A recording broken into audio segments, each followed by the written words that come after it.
right, so good morning again, everyone. We're going to go ahead and talk a little bit about the administrative residency portion of it.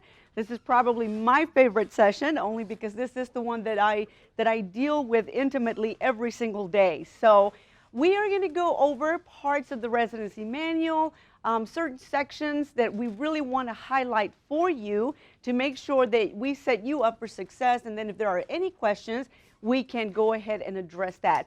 A little bit of this, such as the bear, is a little bit redundant, but again, we just want to highlight a couple of features and then really move on from there.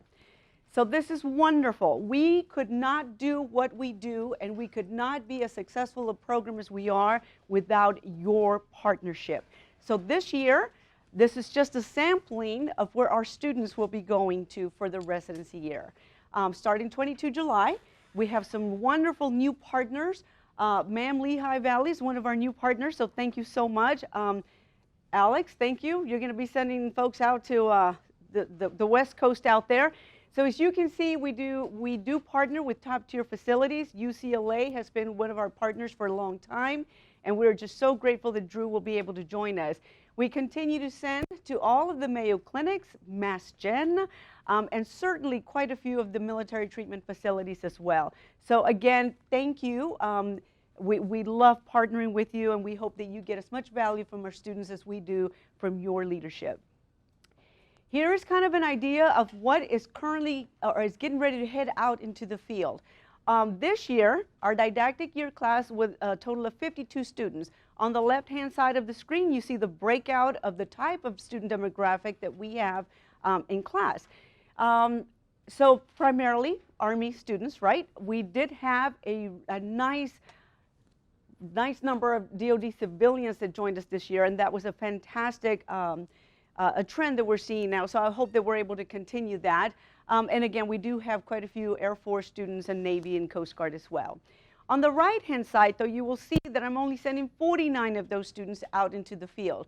And the reason for that is that 3 of our didactic year students were actually under the Executive Clinical Leadership, or the ECL program, which means that amazingly they did everything, including a mini residency with Optum Health. Again, Alex, thank you very much for your support, during their didactic year. So they will actually be done and graduated at the end. So headed out into the field this year, I've got 49 students that we will be tracking from afar. 27 of those will be going to civilian organizations, and this is really exciting. This is the first year that we have more students going out to civilian organizations than we do the military side. On the military side, we do have different types of residencies. So what you see out here is I've got a total of 21. 12 of those will be MTF. Half of them are going to be with Colonel Parker. No, I'm just kidding, sir. They're not all with you, okay? I promise they're not all with you, but quite a few. It seems that way. I'm always calling Colonel Parker, sir. I've got another one. So thank you, sir, very much. We do have a 70 Charlie residency program that we have. And what this is that we actually send them to BAMC, but we send them to the comptroller. And these students actually do a dual residency where they do their 70 Charlie internship, and they also do all the requirements that they have to do for the Baylor program. So it's pretty impressive. We have what we call a policy residency, and this is where we send more of our more senior students will go out to the policy. So sir, you're getting one at the EMISM. Rich, you're getting one, of course. Judy, you're getting one. So we've got quite a few that we're sending out. We are also sending one to DHA, and then we've got 2 students that are going to OTSG. So very, very impressive and very exciting residencies that are incredibly busy. And then, sir, you're getting Tabitha back. So yes, thank you for letting us have her for a full year. So thank you very much for that. So that's what the demographic looks like. And again, this is just an overview to kind of help it put together as your student comes in. This is what they've done this entire didactic year. It has been a heavy, quite intense program, but this is it. They're almost at the very end. They're getting ready to do their oral exams, so a lot of stress on their students. After tomorrow, hopefully all of them will just have that nice, sigh of relief, and then they'll be ready to go on and do their actual residency year. This is in a nutshell what the residency year looks like, so get ready. If you have a student this year, You're going to say thank you for coming on 17 July. You're going to go home and rest for the weekend. And then on Monday, you're going to have a brand new resident knocking on your door. Some of you too, right? So, so the residency year this year will begin 22 July. It will run through 17 July of 2020. So the students will be there with you. They're excited.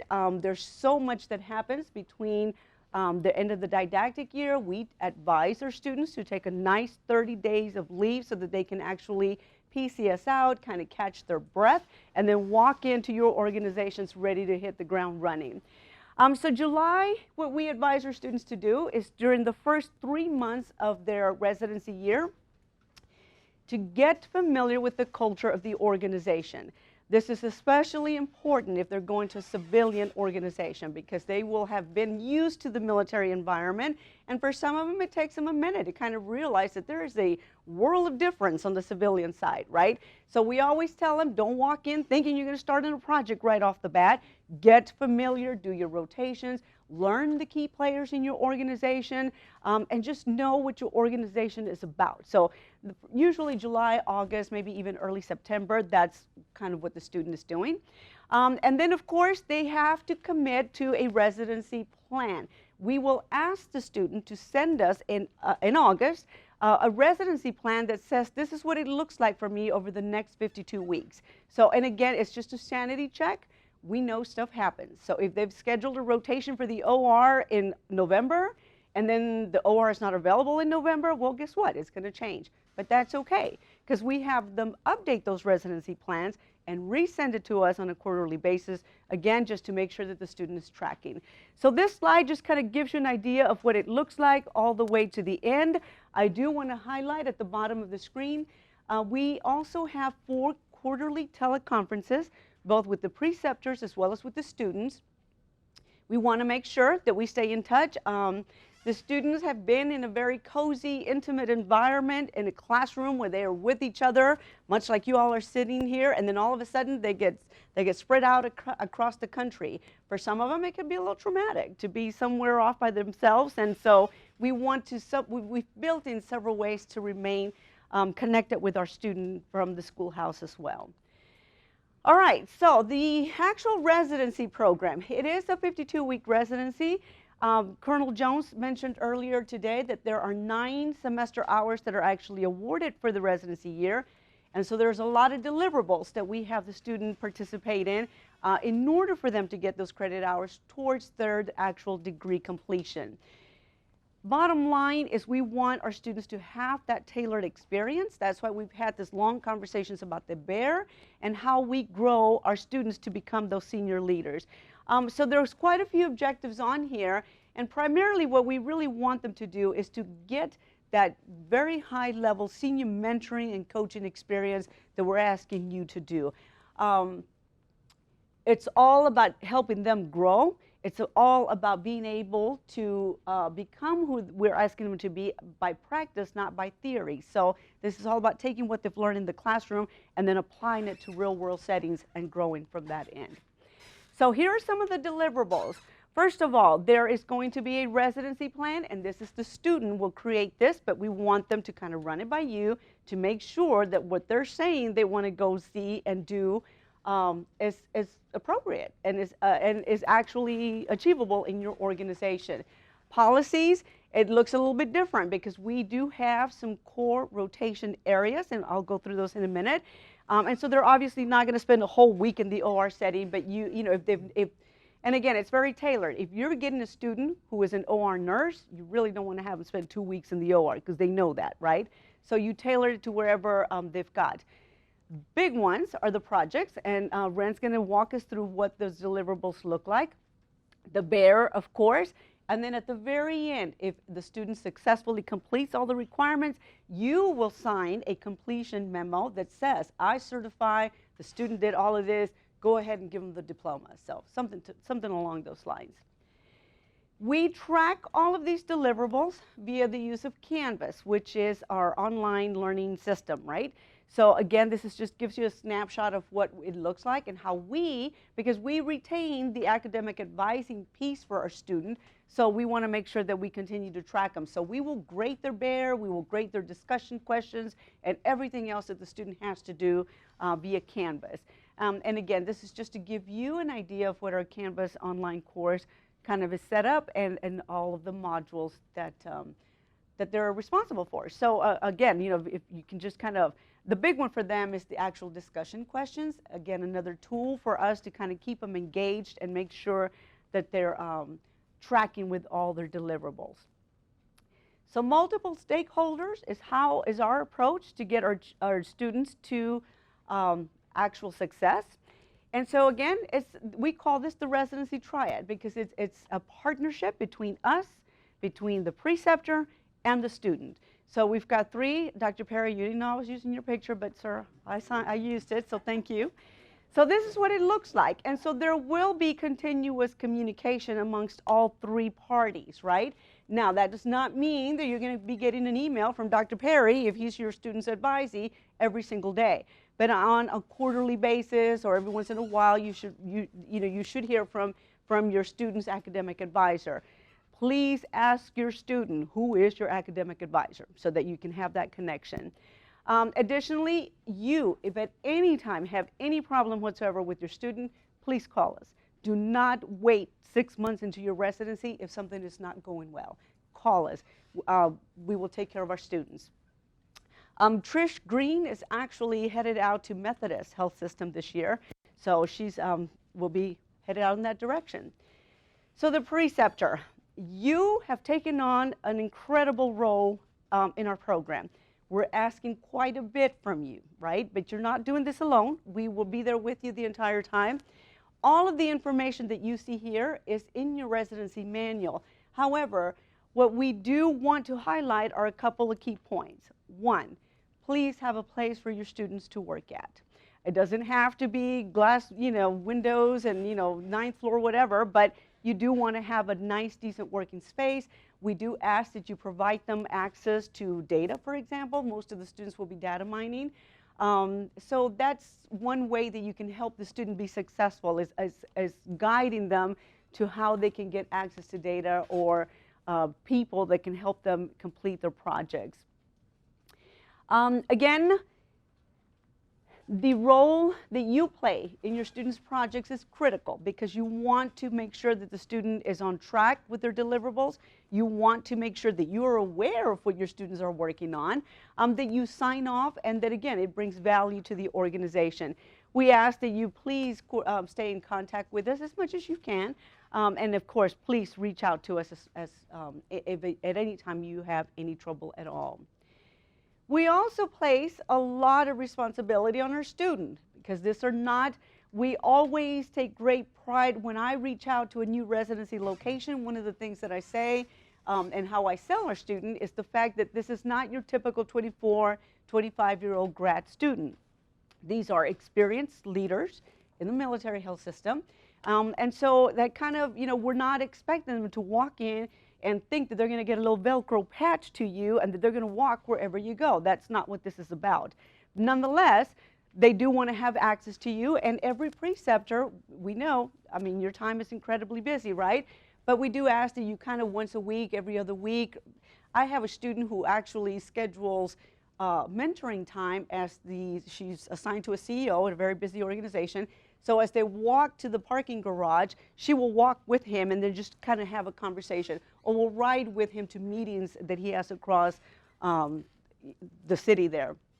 But our students have a lot of responsibilities. This is Tabitha, by the way. This is Ron's student, so she's coming right back. She's been a wonderful student, by the way. And again, so we ask them to kind of get out there, make sure that they have a residency plan in place. We ask them to go knocking on the doors. Most of these students will not be asking you for, where do I go today at 0900? They're grown. They can get out there. They can go out and find and seek opportunities as well. And of course, we ask them to stay in contact with us through the Canvas, through the faculty academic advisors, especially as they're writing their projects. They will reach back quite a bit to their academic advisors.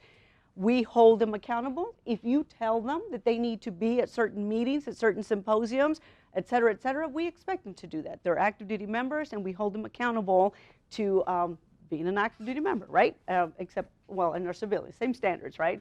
And of course, so there's quite a few deliverables for the student. And then our faculty advisor as well. Hello, I borrowed your picture, thank you. So the faculty advisor. So we send our students off. We already have our new class in place, right? So they will actually start on Monday. And so our didactic year students, they take up a lot of our time, right? Because we see them every single day. So sometimes it'll be a week or maybe a little bit longer before we're like, oh yes, I've got to reach out to my resident. But we make sure that we stay connected with our students as well.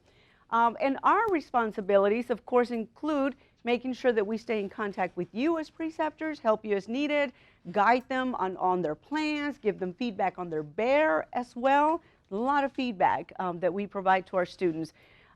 They attend the quarterly teleconferences as well, and yeah, really work with them a whole lot on their projects as they're developing their projects.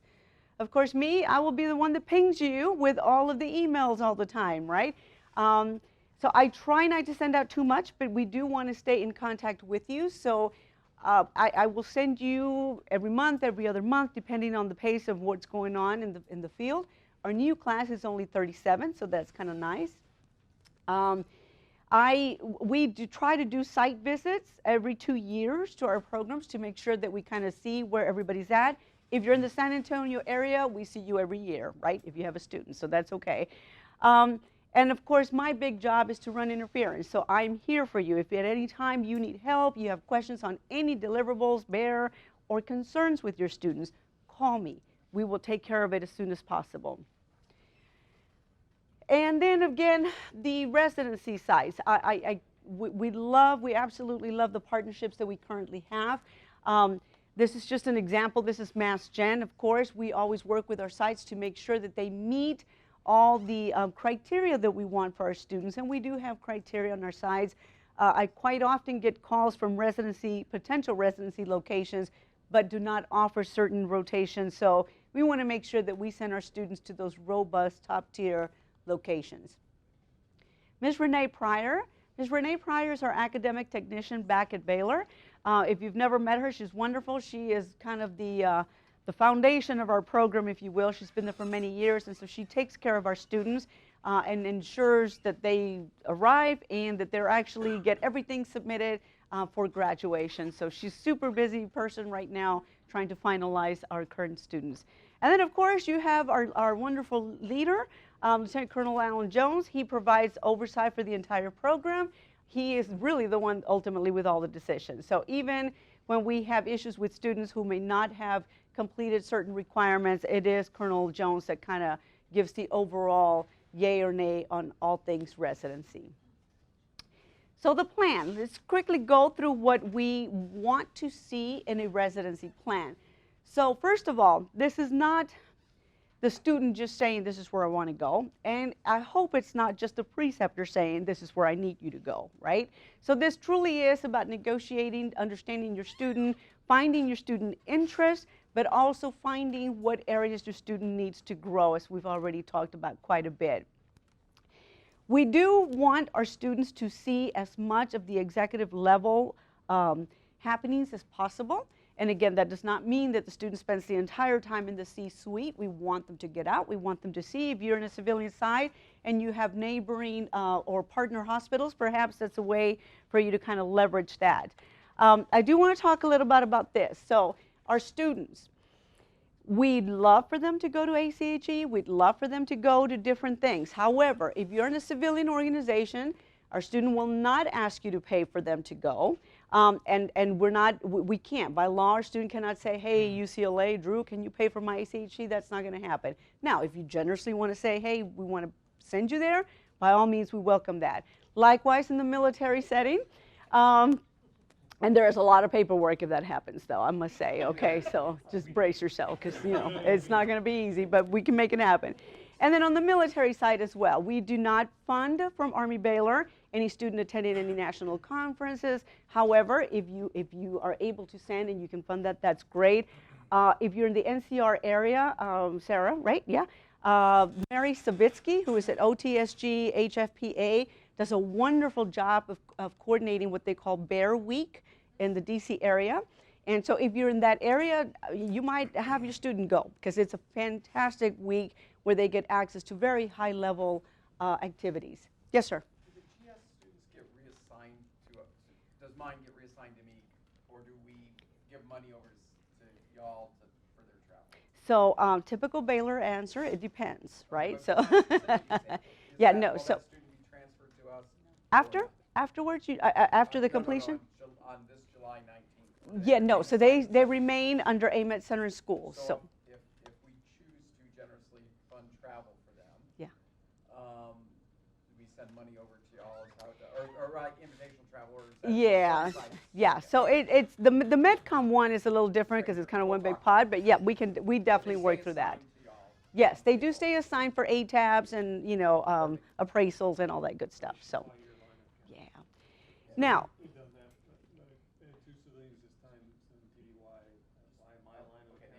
Yeah. It is definitely easier. Now, the 52-week residency does include 4 weeks of leave for the student. Most students will actually take their leave around the holiday season, maybe spring break, etc. So that's built into the 52 weeks. The other part, we also ask the student to kind of incorporate 4 weeks of what we call research time. This allows the student to kind of sit down, process what they've learned, process their work, do lit reviews for whatever portfolio projects they're working on, and actually type it up. And those students usually take that around the December timeframe because they have their mid-year draft portfolio, which I'll talk about here in a minute. So they kind of tie it in with when the portfolio due outs are scheduled for. Okay, so curtailments. We expect our students to remain with you until the 17th of July of 2020. Every once in a while, we will have students who will need to curtail the residency due to things such as IOLE, which is a PME school for the military setting. We will also have medical curtailment. So I've had a couple of students who had to have knee surgeries or maybe pregnancy or something, in which case we will allow up to 4 weeks of curtailment. But that's it. We'll only do 4 weeks. Now, if you end up with a resident, a pregnant resident, we will work with you to kind of tailor their experience, and somehow they can either start early, and so we'll tailor that with you individually if that happens. Bottom line is the student must complete all requirements, especially their portfolio projects, their graduate management portfolio projects that they have to submit in order to pass and get those 9 hours that they need. Evaluations. So evaluations, we kind of talked, Colonel Peacock actually talked a little while ago about how the students who are in residency are actually not in ATARs, and this allows them to get an actual OER report if it's an Army student. So if you're at an MTF, it's the normal rating chain, so that kind of makes it easy. If they're in a civilian organization, however, the program, Colonel Jones and the academic advisor will take care of that for the student. Navy students, of course, if you get those, they get their own reports, as well as Air Force, and then the civilian students still remain under Colonel Jones and end up doing their DP map. All right, at this time, I am going to actually turn this over to Major Price. Okay. So why I get this is because it's been a personal thing of mine for a little while, then hopefully developing and evolving the program. One of the challenges that we're finding, especially now that I've been able to follow students from the didactic year through the residency year, is sort of the understanding of the project and then the portfolio. And we've sort of gotten the nomenclature mixed up. And that has caused some challenges. And I don't know if as preceptors you've run into that, but a lot of times we're talking about the portfolio. What the portfolio is a group of things, no matter where you look in any definition. But it tends to, when we talk about a project, the students tend to think of it as just one thing. Or we talk about writing your portfolio. Well, the portfolio is really made up of 4 different products, as Lorraine pointed out. And I just wanted to do a couple of things. So 4 different products. There are 3 short-term residency projects. So and I must admit this is a slight change. I want to change the nomenclature a little bit along with this mentality. The actual projects themselves are not changing. But in your manual, you'll see they're now called residency projects. ERP, that's because Colonel Jones always says ERP, and that's also those 2 letters. We have to have an acronym.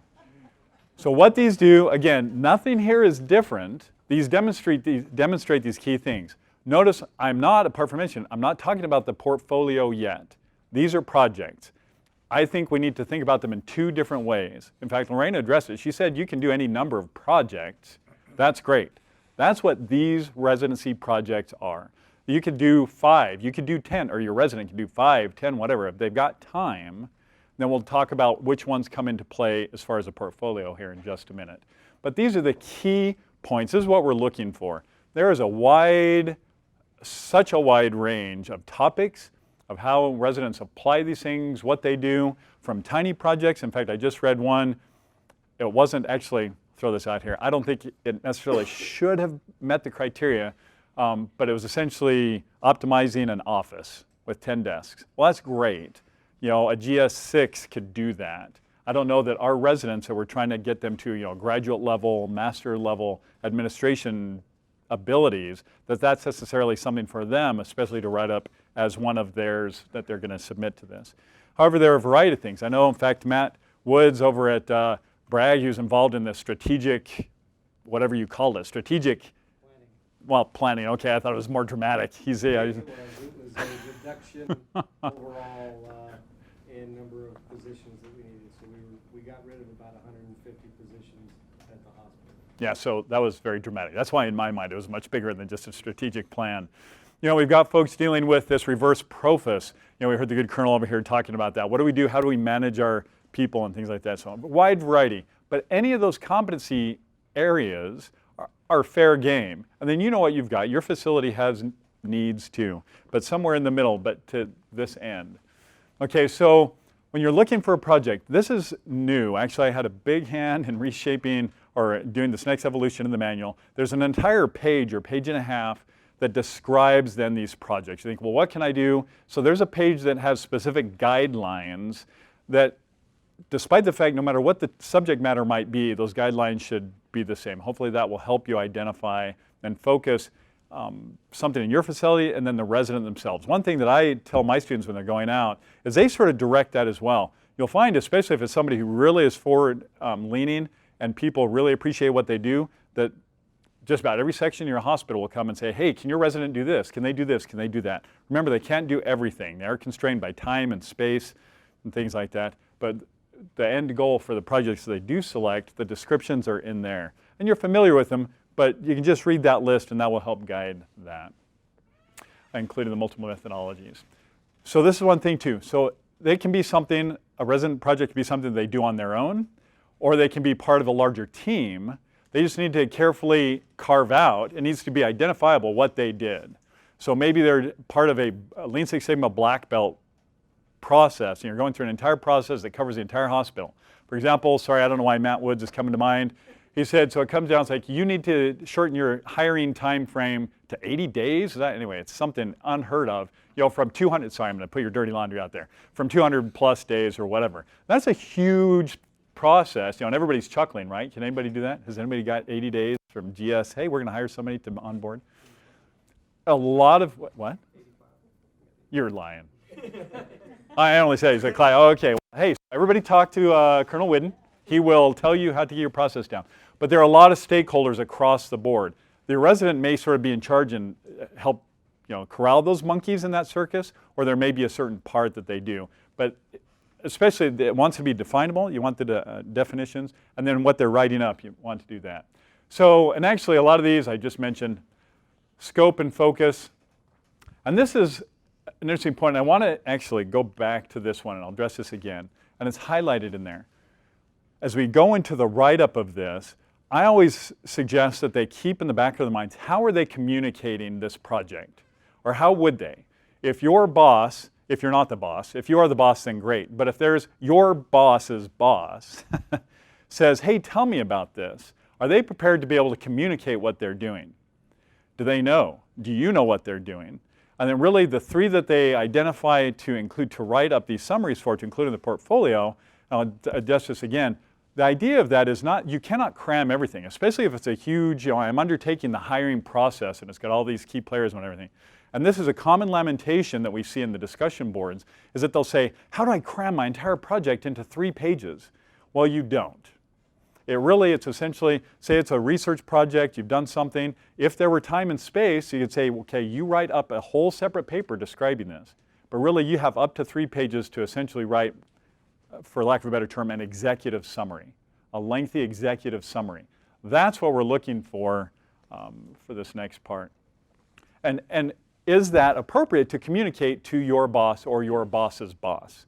And that's a key thing that we see mostly, but sometimes not getting across. Just a smattering of the areas, like I said. It can be anywhere in there. But again, please just don't have them organize the closet. And this is really something that most of them don't. They're coming out, and they've got talents and skills, and they've got potential. There's a lot of that. How can you best use them? And especially most of you have done this before, so it's not new. Okay, now I'm going to shift. Well, again, I'm not talking about the portfolio yet. Now I'm talking about the summary of those projects, which I addressed.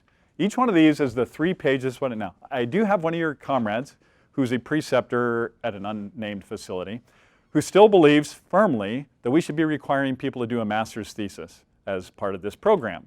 Okay, I won't go through all the history of that and why we evolved, but really we're more towards the competency-based sort of, do we get it is perhaps not as deep, the experiences, as that one thesis project or that one thesis research, but you've got a smattering across the board, and you can get certain depth, and you can get very deep in some of these things. And so that's the idea. We're not going to go back to that thesis, but so what do we do? So again, this executive summary. Some people, we did have one, she wrote a white paper. It's a 12-page white paper doing a vast amount of research on on public health and community health and helping affect WellMed. And what do we do? And that was her project. She still was asked to write a 3-page summary of that and present that. She was one of our ECL students. So that's the simplest way to think about it. Your students may not be writing the 12-page paper, but they're writing this 3-page communication. And they need 3 to include as products in the portfolio. So these, there were some slides that go through all these details, but these are carefully laid out in the residency manual that describe each section of these and what's required. And if you've written it all, there's nothing extraordinary. There's nothing new. But I might point in this, since I've got the floor for a minute, a couple of key things. To me, the most important things are proper definition and scope of the problem statement. So many of our portfolios, they will say a problem statement. It's almost like a throwaway, or they did at the end. And they get to the end, it's like, did you even do anything that had to do with your problem statement? However, with a well-defined problem statement, they know what the topic, it may change. So I'm not saying that can't change.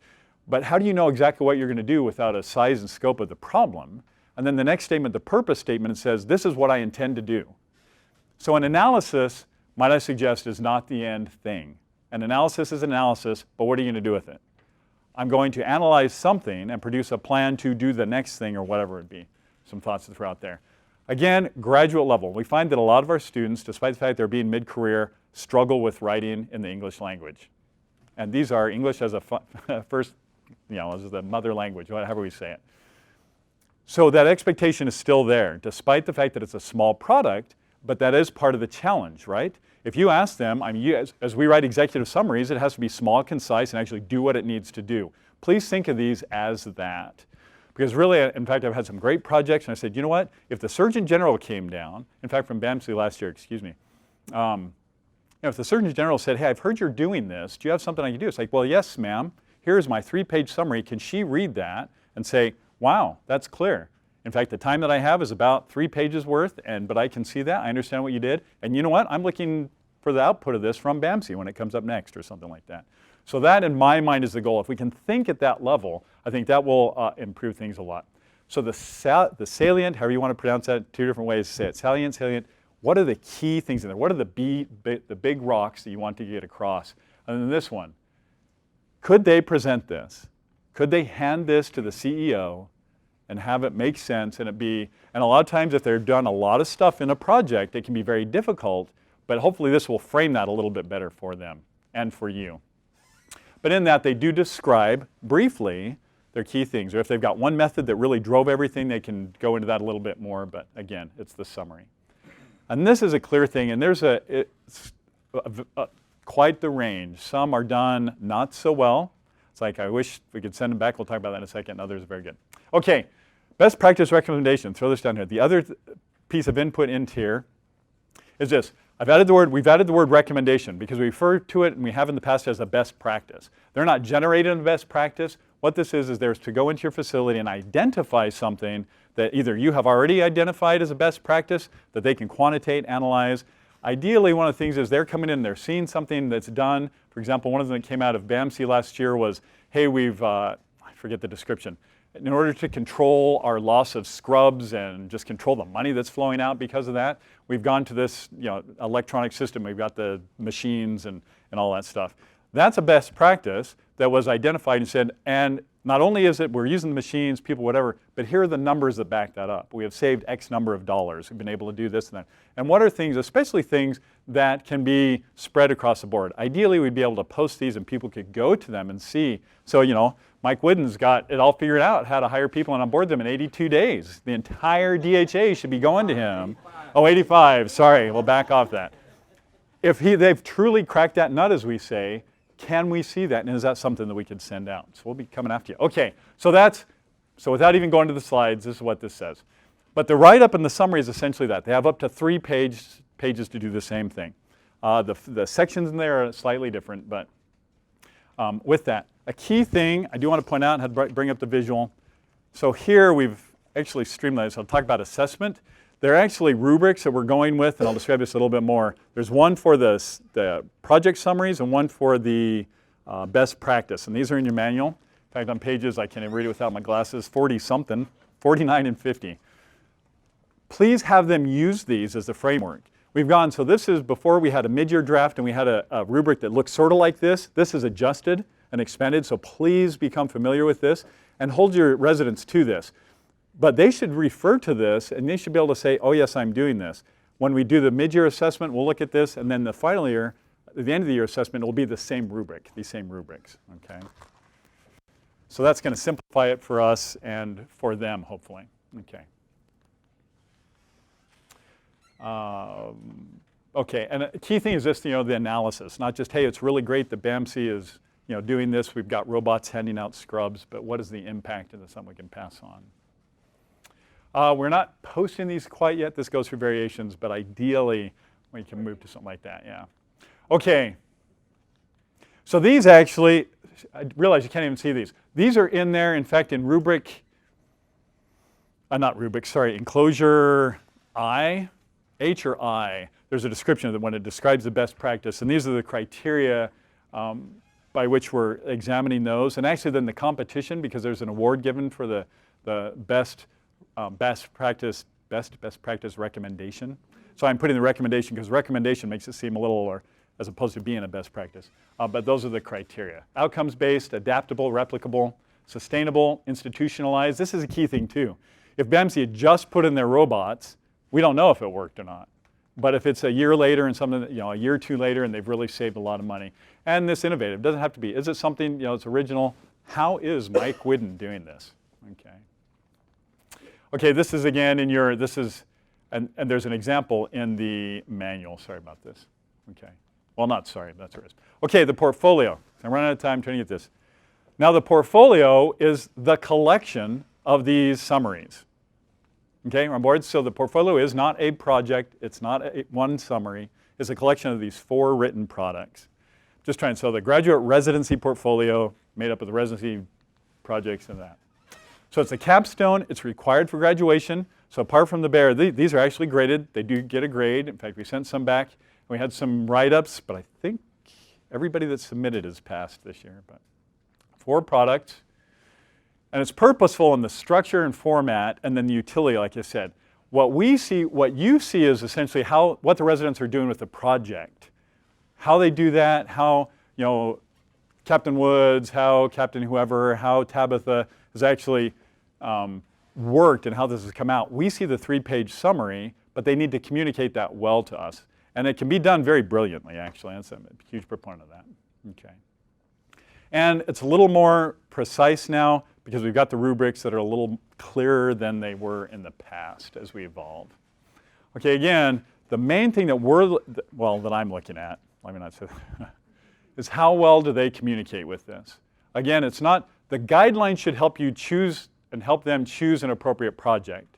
So we're not grading them on that project. And hopefully that's part of the discussion, the back and forth. Is this appropriate as a project? I've had several people call me. Tyler. Yeah, that's a great point. That as we work with our students over the course of the year, really they're working for you as opposed to working for us. But we overhear kind of the things that they're doing, and then we might give some general coaching. Hey, you know, is this enough to kind of qualify? Well, it's really up to your leadership there at your residency site, but you may want to look at doing this or adding this component, or have you thought about this as a recommendation, not just to the resident, but especially to the preceptor.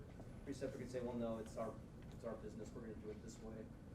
Either way, our role as the faculty member at that point is to just be available to bounce ideas off of. And so when we get that portfolio, there may be some discussion, well, is this just, you know, organizing the chairs in the waiting room or whatever.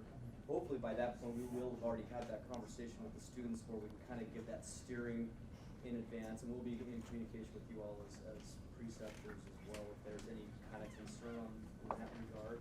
But ultimately, as Ben was saying, we'll grade the deliverable, and using kind of that gold standard of, well, is this a document we would feel good presenting to an admiral or to a general about things that we're doing, and then go from there.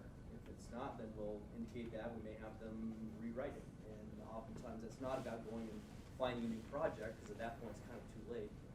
But really, hey, you need to tighten up your writing here, at least to get it to some minimal standard that we can feel at least partially okay about.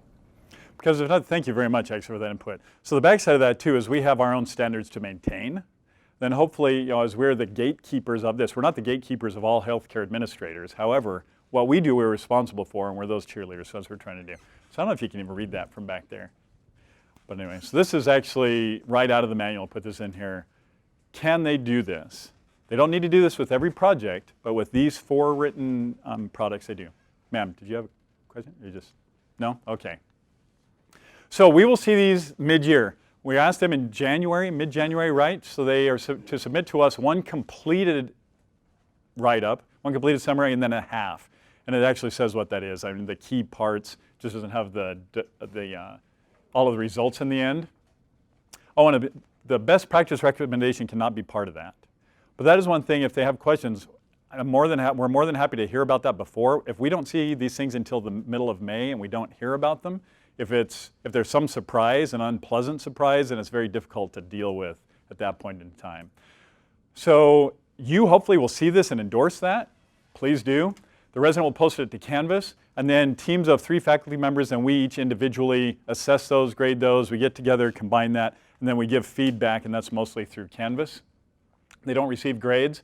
And then hopefully they'll revise, they'll pull some good comments, they'll use that feedback, and then use that guidance, especially if it's a formatting thing or something, that they will use that and apply that to their other summaries.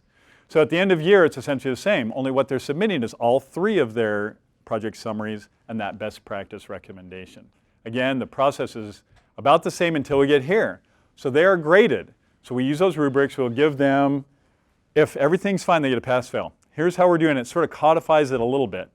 If you notice on those pages, there are points associated with those different sections on 49 and 50. Overall, they need to achieve, and I got this from my daughter-in-law who's in medical school, just wanted to make sure it was okay. Overall, they need to achieve a 75% average on those 4 products. However, they need to achieve a 75 at least on every individual project, because you could have 2 99s and then just throw some, garbage out there at the end and say, well, you know, hey, I'm figuring I'm going to come out at an 85. Each one of them needs to be at the 75.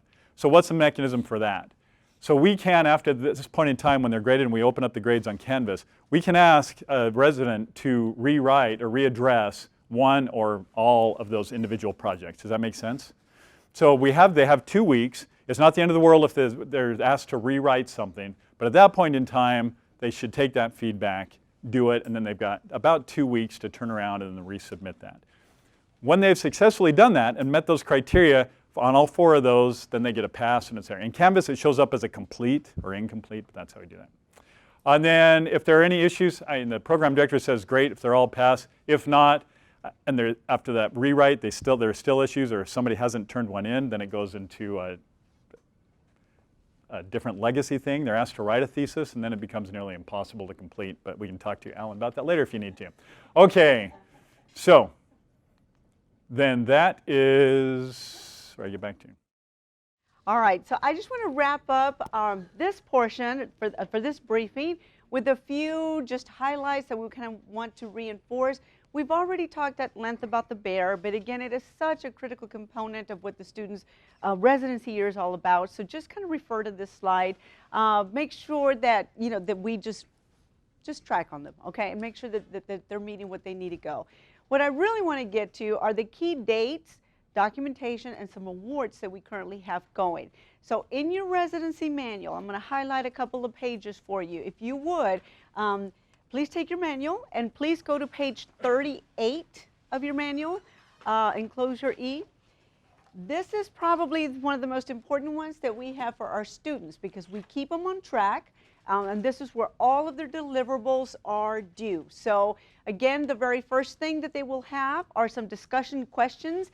That's every single month. The discussion question is posted by the 5th of the month, and they must reply with some posts by the 15th of the month. Again, this is just an opportunity for us to stay engaged, to make sure that every student, regardless of site, location, etc., that they're tracking, that they're all kind of getting, evening out the playing field, if you will, and make sure that it's kind of like herding cats, as Dr. Perry says. So we want to make sure that they're all on there. Their final didactic residency, the final didactic bear, they will actually get their scores for the oral exam board, their final GMC scores, etc., over the next couple of weeks. They will take that bear, do their own self-assessments for the end of the didactic year. Then they'll have to upload that to us along with the residency plan by the 16th of August. The rest, you can read. I just highly encourage you to kind of earmark that one page on there to kind of help your residents stay on track with all their deliverables. What I kindly ask of you, though, is to please make sure you include these 4 dates. These are just 4 dates throughout the year that we ask you to participate in our quarterly teleconference. Now, these are not mandatory, of course. We recognize there is much more important things happening in your organizations, but please, if your time does allow, please join us during this time. Now, on the same date, the student will have their teleconference as well, but we separate them. So preceptors, this date's at 11 o'clock Central Standard Time. That's when we will do a dial-in. It's just a teleconference number. We've not been able to figure out a good way through the WebEx or Zoom or any other wonderful platforms because of the firewalls, et cetera, that we have in some of our military installations. So we stick to what works, and that is a teleconference. So again, please mark that, 11 o'clock Central Standard Time. Our residents, same date, but at 1400 Central Standard Time. And the students will have this. We'll remind them to kind of put them on your calendars. Again, please join us if you can.